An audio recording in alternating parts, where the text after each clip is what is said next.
So we got our first clock in, our clock out. And for those of you who've been following college sports recently, might drop that. I'll let him cue it up. I'll give him time to cue it up. But, the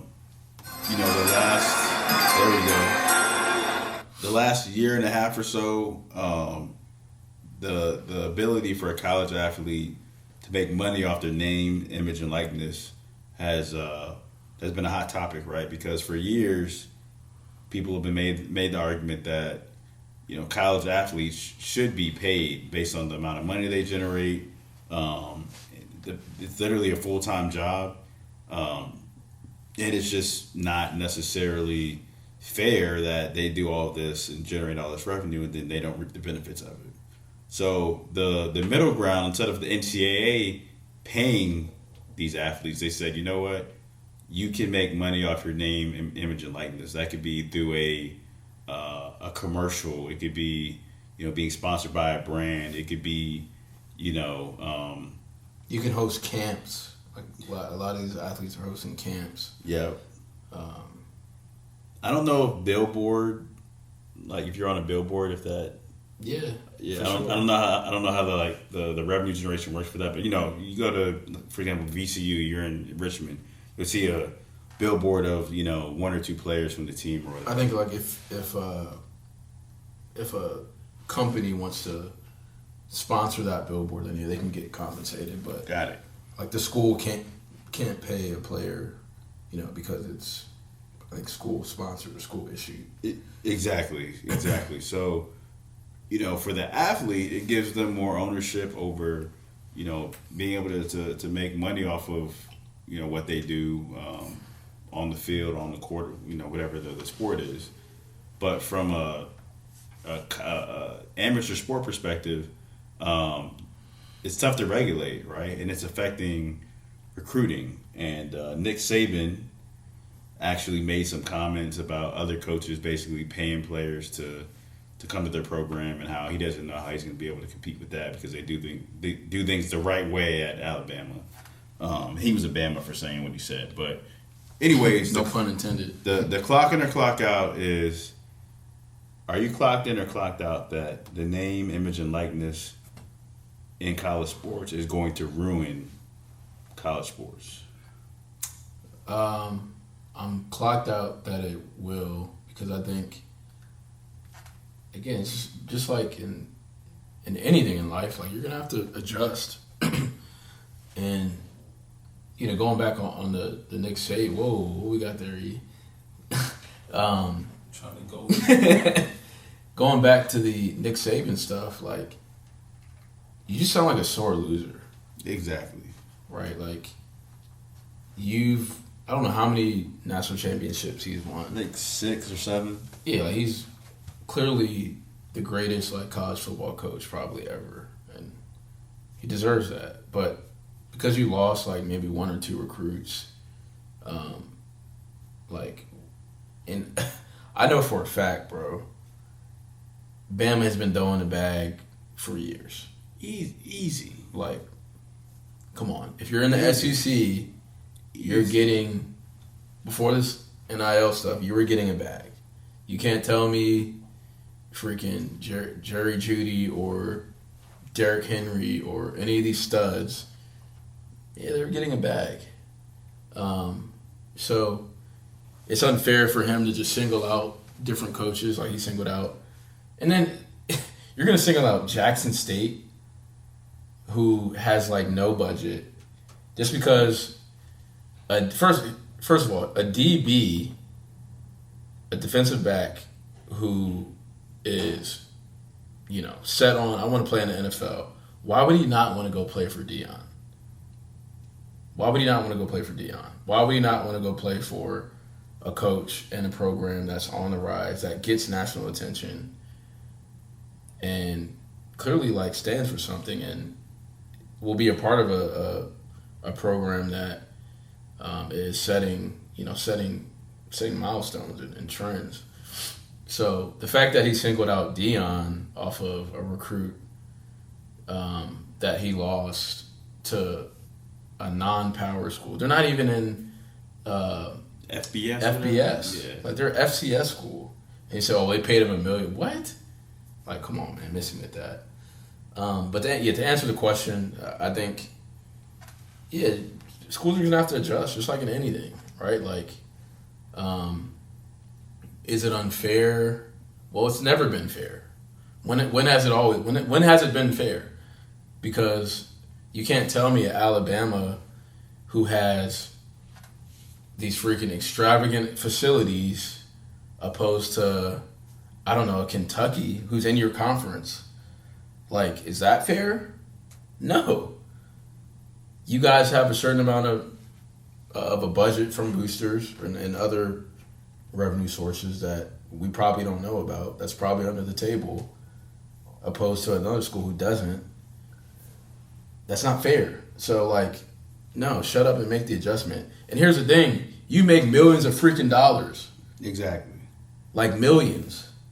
So now, just because players can, profit off their name, image, and likeness, like, it's always been backwards to me. I've always been on the side of players should be compensated at that level, especially, a school like Alabama, or on the basketball side like a Duke or Kentucky, North Carolina, whatever, right? Like, they have value. They have just as much as value as some of these professionals. Probably more than, like, Zion when he was in college. Yeah.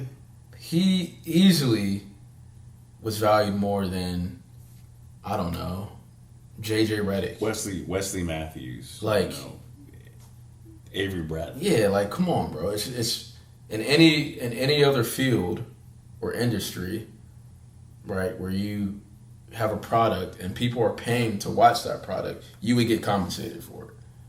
You'd be deemed an employee.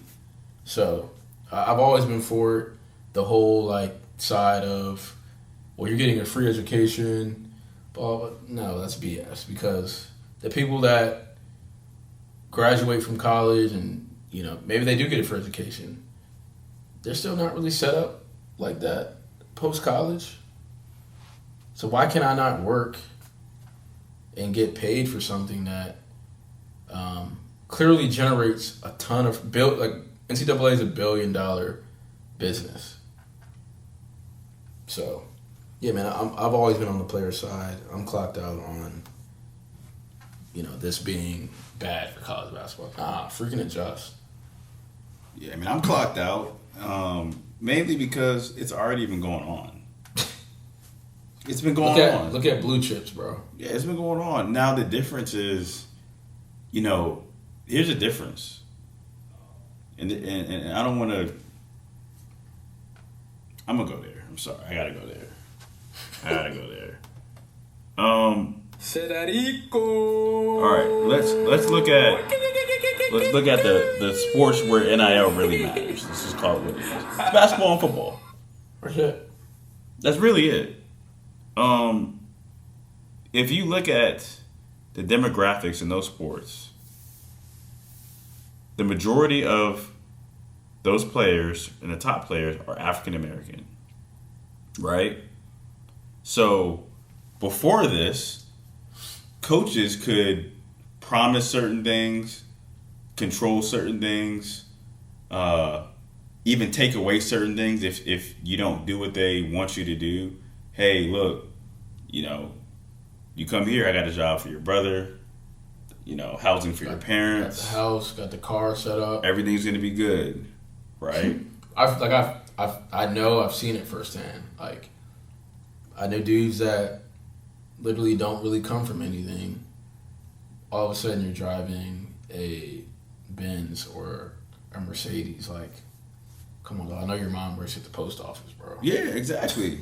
Facts. No disrespect to that situation, but, like, so where are you getting this from? We have a industry where most of the coaches, athletic directors, heads of schools are white, right? And they're controlling the process of you coming to a school, and I'm talking about big time programs, right? That's where this really matters.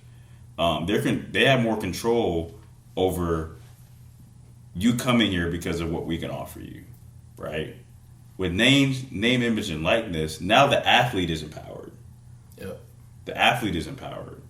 And now, hey, the school's like, hey, we can promise you this, this, and this. Well, I can go partner up with, Ball is Life, Coca-Cola. It doesn't even have to be that big. It could be a local, regional company in the area. A physical therapy company, athletic performance company, clothing line. And I'm going to make a decision based off of what is truly best for me, not, where I can pretty much cash out and may not be the best situation like holistically, but I'm gonna get compensated for it. My family's gonna be compensated for it.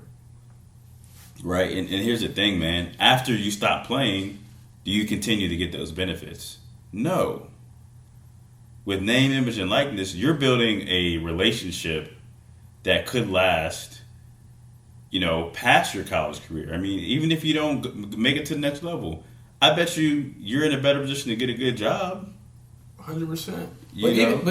But even like I look at it from our situation, dog. Like coming out of college, our parents didn't. Hey, here's $10K to start your adult life. Because I know I went to a very affluent school. I know these white kids, they had freaking 10, 15K in their account. Oh, said, yeah. Hey, get you an apartment, here's your car. Like, boom. You know what? There's nothing wrong I didn't with have, that. you know where my bank account came from? Freaking graduation money. No, for sure. I bought my first car. All my graduation. Appreciate everyone that gave me some bread for graduation, but I probably got more than maybe 2K. Yeah, I got. And that's what started. Hey, you're an adult now. Here's $2K. I got $2,500 or so, and it all went to half of a car payment. Yeah. My dad went half on the other part of it. So it's like, but and then look, there's nothing wrong with that. This isn't. No. Oh, you should feel bad. No, that's our goal as parents now. Like we want to freaking have a fund ready for our kids to start out and have a foundation on, right? But we're just talking about just the reality, right? And again, I have to I'm not. You guys know me. I'm not the guy that uses racism and all that other stuff. I'm actually the opposite. But the truth of the matter is, now you're taking control away from a predominantly white power structure, which is what the NCAA is, and for the top sports, basketball and football, now you have minority kids that can make decisions. Now my thing is, I understand what some of these coaches are saying. Like there should be some regulation, there should be some training, right? Like look, if it were up to me, it's like look, and maybe some people may not like this because they're like, well, what if they need to help out their family or whatever? But there should be some type of structure, like with Allen Iverson at Reebok. They're like, look, we're gonna pay this, for being an endorser of Reebok, but this money is gonna be put away from you, for 20 years from now, so you can't touch it, right? That was part of Reebok's deal with Allen Iverson.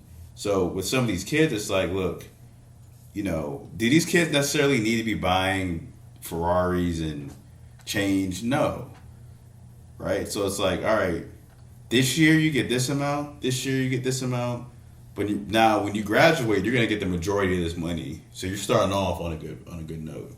Well, right? A lot of them kids ain't graduating, at least from or when you leave. The people that are making real money. Yeah, when you leave. I guess not. Yeah. Excuse me. You don't have at to least graduate. they're not graduating Yeah. I got you. Steph Curry been in the league. Yeah, 12 I years, forgot that he didn't. And graduate. Fool just graduated right. yesterday. Yeah, facts. Shout out to Steph, but I'm talking whenever they leave. Yeah, right? Whenever they decide to leave, that money is waiting. I had to make that correction. Nah, you're right. I dang sure wouldn't. If I was Zion, I ain't about to wait until I graduate to get this bag. Yeah, so I'm now going to the league. So now this money's there. You can't touch it. and then you're going into your adult life, not in desperation, not in survival. Every school that will kind of fit that mold of having athletes that could be compensated, a substantial amount. They need to have some sort of financial advisor. Yeah, absolutely. Which I'm sure schools are looking at that. I would hope so, but like you said, there needs to be an education to it. And I do like the idea of like you're capped at this amount year one or whatever, and then like let's put this aside. Let's get you educated on how you can best leverage these funds so you're not just wasting it on shoes and cars and all that stuff. And to me, I guess coaches can bring relationships that they have with companies to the recruiting pitch or whatever, but I mean, it's not like it's not like these coaches are like super incentivized to bring NIL deals to the table, right? Not at least not publicly. Maybe these companies are throwing their bread under the table, like, hey, if you can get this kid, there's more where that came from. But here's the reality: college sports have been corrupt for years. Beginning of time. It's been corrupt for years. Since it became like a profitable business. Yeah, it's been corrupt for years. So now it's like, let's just stop all these FBI investigations, for some kid. That's interesting that you brought that up. Like, what's going to happen with all that? Is it just go out the window now? Not the existing ones, because technically they broke the rules. But I mean, even with the FBI investigations, man, they chose who they wanted to be the sacrificial lambs. I'm a Duke fan. I know freaking Coach K was throwing bags. Like, come on. There's no way he did everything right throughout his 40-year career. No. So there's loopholes.